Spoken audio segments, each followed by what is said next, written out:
of Mao and the people of Rift Valley are asking people who are occupying these positions.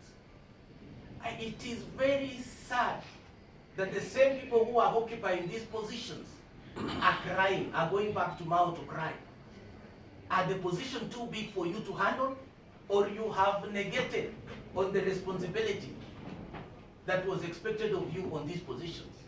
And if the positions are too big for you to handle, the challenges that these people are facing, it is high time that you soul search and you consider even quitting these positions. I've heard many people talk about that the coalition, that if the Mao issue is not handled properly, it is going to either break or make Jubilee. I want to agree that perhaps maybe that can be another school of thought. But first of all, before we discuss about break or make Jubilee, can we agree that the Jubilee government was a coalition of two groupings, and each came with its own challenges? There was one group by Uhuru Kenyatta, which came with the issues of coffee and the SME challenges. And we've seen Uhuru addressing the issue of coffee, setting up coffee fund. We've seen Uhuru waking up very early in the morning, going to Nyamakima, Kikomba, to address the crisis of small, medium enterprises when they are in crisis. We want to agree, yes, we came into this government with our share of challenges, including Mao crisis and maize issues. I have never seen Deputy President waking up in the morning and visiting the people of Mao. We only wait until the last day when there is election. Then we make a visit to Mao. It is high time that he has to rise to the occasion and understand that the government was formed out of the interest of our people.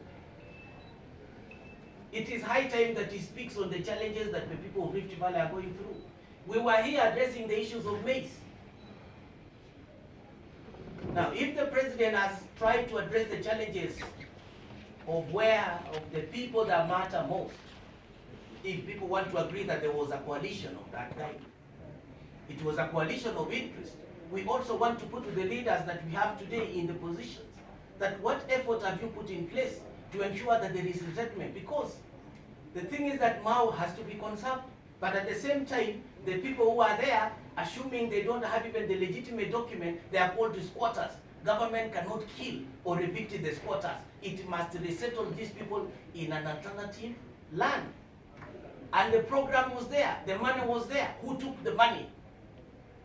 Already the first groups, 2-3 groups were resettled elsewhere, in Cape Kabus, in Soin, in Rongai. Why do we have to wait? And in fact, it is high time that we also pose another question. Does politicians want to use the Mao crisis for political selfish gain of 2022?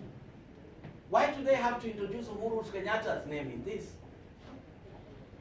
Yet we have a coalition of two people. When someone is in Central Province, he wants to remind us that I am the co-principal. When you come to Rift Valley, then you send sycophants to attack the president.